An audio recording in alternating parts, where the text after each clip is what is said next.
ఒకసారి జూమ్లో మనకు అందుబాటులో వచ్చారు ఎస్ శర్మ గారు. ఒకసారి ట్రెండ్స్ ఏ రకంగా ఉన్నాయి, ఫలితాలు ఏ రకంగా ఉన్నాయి, దేశవ్యాప్తంగా కావచ్చు, అలాగే తెలంగాణ ఏపీలో ఏ రకంగా ఉన్నాయి, ట్రెండ్స్ ఏ రకంగా కొనసాగుతున్నాయి, ఫలితాల అప్డేట్స్ ఏంటి? రైట్ రామ్దాస్, ప్రధానంగా బీజేపీకి గట్టి దెబ్బ తగిలింది అని చెప్పుకోవచ్చు. ఎందుకంటే ఎన్డీఏ చాలా నల్లేరు మీద నడకలాగా ఈసారి ఎన్నికల్లో విజయం సాధిస్తుందని చెప్పి అంచనాలు వినిపించాయి. విజయం మీద పదే పదే విశ్వాసం వ్యక్తం చేశారు కమలనాథులు. అదే రకంగా ఎగ్జిట్ పోల్స్ కూడా అదే రకంగా వచ్చాయి. ఆల్మోస్ట్ ఎన్డీఏ 300కు పైగా 400 కూడా దాటొచ్చని ఒకటి రెండు సంస్థలు చెప్పిన పరిస్థితి. కానీ కొన్ని కీలకమైన రాష్ట్రాలలో గట్టి దెబ్బ పడింది అని చెప్పుకోవచ్చు. ముఖ్యంగా మనం ఉత్తరప్రదేశ్ విషయానికి వస్తే లేటెస్ట్ అప్డేట్స్ ప్రకారం చూస్తే ఉత్తరప్రదేశ్ లో మనకు 80 నియోజకవర్గాలు ఉంటాయి, పార్లమెంట్ సీట్లు ఉంటే దాంట్లో 42 స్థానాలలో బీజేపీ ఆధిక్యంలో ఉంది. అక్కడ కాంగ్రెస్ పార్టీ ఇండి కూటమి అనూహ్యంగా పుంజుకున్న పరిస్థితి కనిపిస్తుంది. 37 నియోజకవర్గాలలో ఇండి కూటమి ఆధిక్యంలో కొనసాగుతుంది. నిజానికి యూపీకి సంబంధించి బీజేపీ బలమైన ఆశలు పెట్టుకుంది, గట్టి ఆశలు పెట్టుకుంది. కానీ అక్కడి ప్రజలు గట్టి దెబ్బ కొట్టినట్టు కనిపిస్తుంది. కానీ అక్కడ దీనికి ప్రధానంగా చెప్పుకోవాల్సిన అంశం మనకు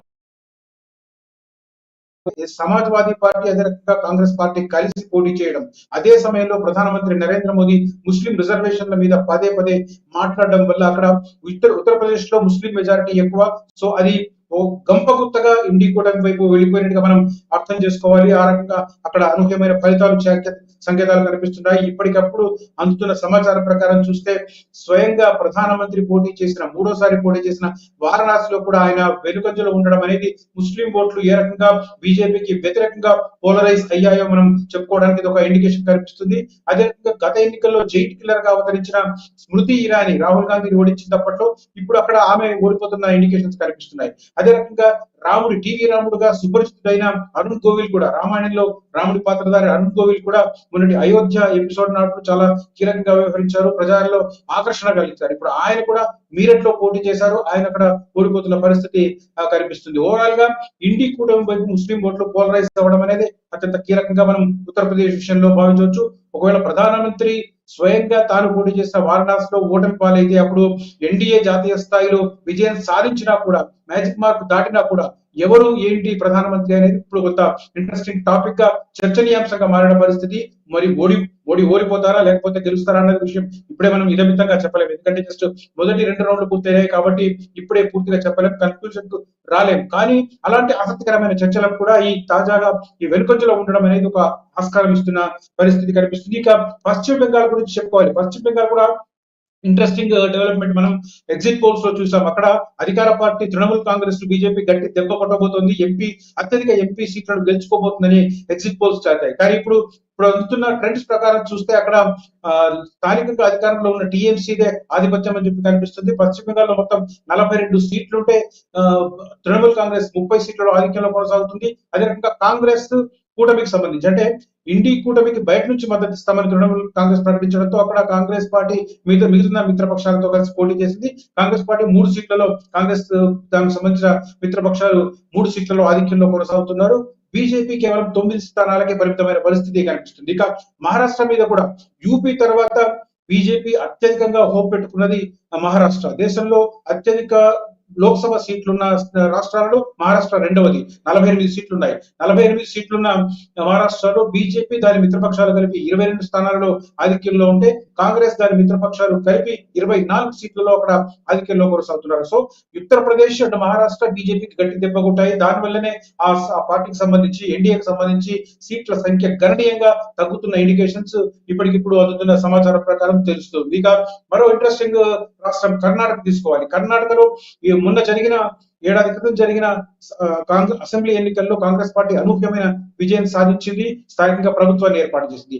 కానీ కర్ణాటక ప్రజలు కొంత విలక్షణంగా తీర్పునిచ్చే వ్యక్తులు ప్రధానంగా ఇప్పుడు చూస్తూ ఉన్నాం అన్నమాట. అసెంబ్లీలో కాంగ్రెస్ పార్టీకి పట్టం కట్టిన కర్ణాటక ప్రజలు ఇప్పుడు పార్లమెంట్ ఎలక్షన్స్ వచ్చేసరికి బీజేపీకి పట్టం కట్టే ఇండికేషన్స్ కనిపిస్తున్నాయి. కర్ణాటకలో మొత్తం 28 పార్లమెంట్ నియోజకవర్గాలు ఉంటే అందులో బీజేపీ దాని మిత్రపక్షాలు కలిపి అంటే జేడీఎస్ తో కలిసి పోటీ చేసింది బీజేపీ. అక్కడ 19 సీట్లు ఆ కూటమికి, ఎన్డీఏ కూటమికి వచ్చే అవకాశాలు కనిపిస్తున్నాయి. కాంగ్రెస్ పార్టీ అక్కడ స్థానికంగా అధికారంలో ఉన్న కాంగ్రెస్ పార్టీ కేవలం 9 స్థానాలకు పరిమితమయ్యే ఇండికేషన్స్ కనిపిస్తున్నాయి ఇప్పటికున్న అప్డేట్స్ ప్రకారం. ఇక తమిళనాడులో దక్షిణాదిలో బాగా వేయడానికి బీజేపీ పెద్ద ప్రయత్నమే చేసింది. అన్నామలై ఇలాంటి ఒక ప్రజల్లో ప్రజాకర్షణ కలిగిన అతన్ని అక్కడ రాష్ట్ర అధ్యక్షుడిని చేయడం, ఆయన కూడా రాష్ట్రంలో విస్తృతంగా పర్యటించడం, చాలా కార్యక్రమాలు నిర్వహించడం, మీడియాను విశేషంగా ఆకర్షించడం జరిగింది. అదే రకంగా తెలంగాణకు గవర్నర్ గా ఉన్న తమిళసైని ఆమెను పదవి నుంచి తప్పించి మరి చెన్నై సౌత్ లో ఎంపీగా పోటీ చేయించారు. కానీ ఈసారి కూడా తమిళనాడులో బీజేపీ ఖాతా తెరిచే ఇండికేషన్స్ ప్రస్తుతానికి అయితే కనిపించడం లేదు. రాష్ట్రంలో ఉన్న 39 పార్లమెంట్ స్థానాల్లో 36 స్థానాలలో డిఎంకే స్థానికంగా అధికారంలో ఉన్న డిఎంకే ఆధిక్యంలో ఉంది. అన్నా డిఎంకే ఒక స్థానంలో అధికారంలో ఉంది, ఇతరులు ఒక స్థానంలో ఆధిక్యంలో ఉన్నారు. కానీ ఇప్పటికి బీజేపీ అక్కడ ఆధిక్యంలో ఒక్క సీట్లో లేదు. అంటే కోయంబత్తూరులో రాష్ట్ర అధ్యక్షుడు అన్నమలై పోటీ చేశారు. అదే రకంగా చెన్నై సౌత్ నుంచి తమిళసై సౌందరరాజన్ పోటీ చేశారు. వీళ్ళు కనీసం గెలుస్తారని చెప్పి అనుకున్నారు. వీళ్ళు అన్నమలై గెలుస్తారని చెప్పి చాలా పెద్ద ఎత్తున ప్రచారం జరిగింది.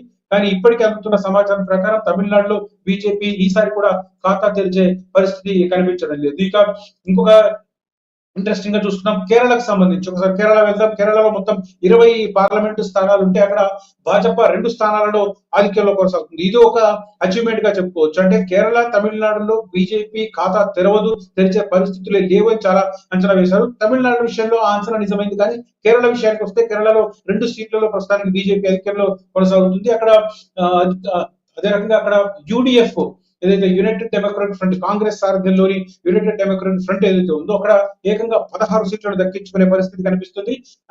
స్థానికంగా అధికారంలో ఉన్న ఎల్డీఎఫ్ కేవలం ఒక్క స్థానానికి పరిమితమైన పరిస్థితి కనిపిస్తుంది. ఇతరులు ఒక స్థానంలో ఆధిక్యంలో కొనసాగుతున్న పరిస్థితి. ఇక గుజరాత్ విషయానికి వస్తే గుజరాత్ లో గతంలో గంపగుత్తగా మొత్తం 26 సీట్లుంటే బీజేపీ గంపగుత్తగా 26 స్థానాలను గెలుచుకుంది.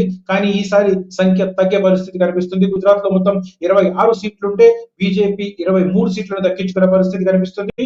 24 సీట్లను దక్కించుకునే పరిస్థితి కనిపిస్తుంది. ఎందుకంటే గుజరాత్ లో సూరత్ నియోజకవర్గం ఆల్రెడీ ఏకగ్రీవంగా బీజేపీ సాధించుకుంది. ఇప్పుడు ఇవాళ జరుగుతున్న కౌంటింగ్ లో 23 స్థానాలలో ఆధిక్యంలో ఉంది. సో 24 స్థానాలు గుజరాత్ లో బీజేపీకి దక్కే పరిస్థితి కనిపిస్తుంది. కాంగ్రెస్ 2 స్థానాల్లో గెలిచే అవకాశం కనిపిస్తుంది. ఇక బీహార్ లో బీజేపీకి స్పష్టమైన ఆధిక్యత కనిపిస్తుంది. బీహార్ లో మొత్తం 40 సీట్లుంటే బీజేపీ 30 సీట్లను దక్కించుకునే ఇండికేషన్స్ ఇప్పటికిప్పుడు కనిపిస్తున్నాయి. అదే రకంగా ఆర్జేడీ, కాంగ్రెస్ కలిపి పోటీ చేశాయి ఇండి కూటమిలో భాగంగా. కానీ కేవలం 8 సీట్లకు ఈ కూటమి పరిమితమయ్యే ఇండికేషన్స్ కనిపిస్తున్నాయి. ఇతరులు 2 స్థానాలలో విజయం సాధించే అవకాశం కనిపిస్తుంది. ఇక మరో ఇంట్రెస్టింగ్ డెవలప్మెంట్ మనకు ఢిల్లీ నుంచి కనిపిస్తుంది. ఢిల్లీలో Aam Aadmi party versus BJP ఉండేది. గతంలో స్థానికంగా అసెంబ్లీలో థంపింగ్ మెజారిటీతో ఆమ్ ఆద్మీ పార్టీ గెలిచిన ఆ తర్వాత పార్లమెంట్ ఎలక్షన్స్ లో మొత్తం 7 ఎంపీ సీట్లను బీజేపీ దక్కించుకుంది. కానీ ఈసారి బీజేపీ నంబర్ తగ్గే ఇండికేషన్స్ కనిపిస్తున్నాయి. ఢిల్లీలో బీజేపీ 7 సీట్లకు గాను 6 సీట్లను దక్కించుకునే ఇండికేషన్స్ ఇప్పటికిప్పుడు కనిపిస్తున్న పరిస్థితి. ఇతరులు కాంగ్రెస్ కూటమి 1 సీటు దక్కించుకునే పరిస్థితి కనిపిస్తుంది. ఇక మధ్యప్రదేశ్ లో మాత్రం బీజేపీకి పూర్తి సానుకూలమైన ఫలితాలు వచ్చే ఇండికేషన్స్ కనిపిస్తున్నాయి. మనకు మధ్యప్రదేశ్ లో మొత్తం 29 సీట్లుంటే బీజేపీ ఏకంగా 29 సీట్లను కైవసం చేసుకునే ఇండికేషన్స్ కనిపిస్తున్నాయి. ఇటీవల జరిగిన అక్కడ అసెంబ్లీ ఎలక్షన్స్ లో కూడా మధ్యప్రదేశ్ లో బీజేపీ ఘన విజయం సాధించింది. ఇప్పుడు అదే ట్రెండ్ ను మధ్యప్రదేశ్ లో లోక్సభ ఎన్నికల్లో కూడా కొనసాగించే ఇండికేషన్స్ కనిపిస్తున్నాయి. రాష్ట్రంలోని 29 పార్లమెంట్ నియోజకవర్గాలను బీజేపీ సాధించే అవకాశం కనిపిస్తుంది. ఇక రాజస్థాన్ వెళదాం. రాజస్థాన్ లో మాత్రం ఫలితం ఇటీవల అక్కడ స్థానికంగా బీజేపీ అధికారంలోకి వచ్చినప్పటికీ కూడా అసెంబ్లీ ఎన్నికల్లో, కానీ ఈసారి కాంగ్రెస్ బీజేపీ మధ్య అక్కడ హోరాహోరీ పోరు కొనసాగుతుంది. ఇవాళ కౌంటింగ్ డే కూడా చూస్తే మనకు అదే పరిస్థితి కనిపిస్తుంది. మొత్తం రాజస్థాన్ లో 25 ఎంపీ సీట్లుంటే బీజేపీ 13 స్థానాలలోను, కాంగ్రెస్ కూటమి 11 స్థానాలలోనూ ఆధిక్యంలో కొనసాగుతున్నాయి. ఇతరులు 1 స్థానంలో ఆధిక్యంలో కొనసాగుతున్న పరిస్థితి. ఇక పంజాబ్ కు సంబంధించి పంజాబ్ లో బీజేపీ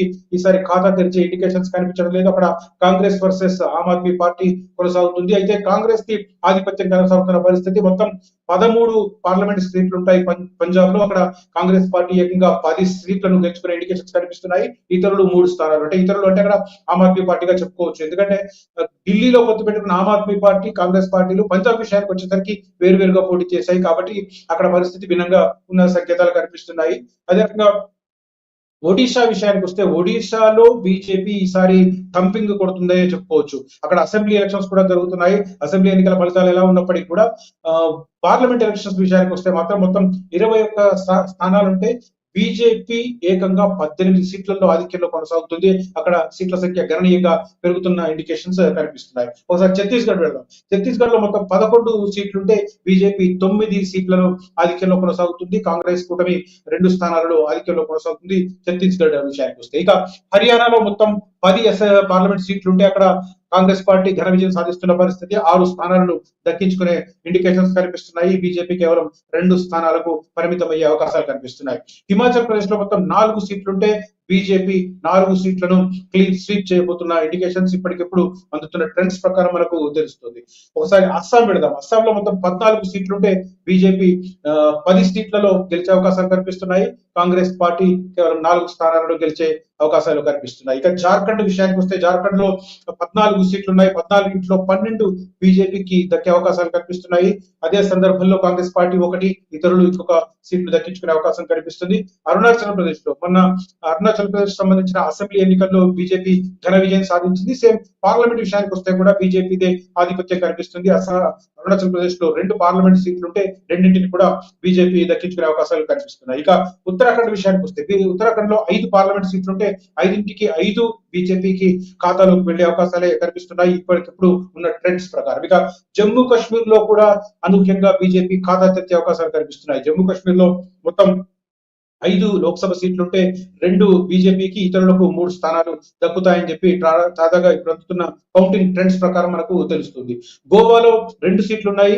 ఒకటి కాంగ్రెస్, ఒకటి బీజేపీ దక్కించుకునే అవకాశం ఉంది. గతంలో కూడా ఇదే రకంగా జరిగింది అక్కడ. ఇక అండమాన్ లో ఒక నియోజకవర్గం అది బీజేపీ ఖాతాలోకి వెళ్లే అవకాశం కనిపిస్తుంది.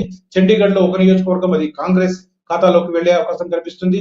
దాద్రా నగర్ హవేలీలో కూడా బీజేపీ 2 సీట్లుంటే 1 సీటు బీజేపీకి, 1 సీటు ఇతరులకు దక్కే అవకాశాలు కనిపిస్తున్నాయి. ఇక లక్షద్వీప్ లో 1 సీటు అది కాంగ్రెస్ ఖాతాలోకి వెళ్లే అవకాశం కనిపిస్తుంది.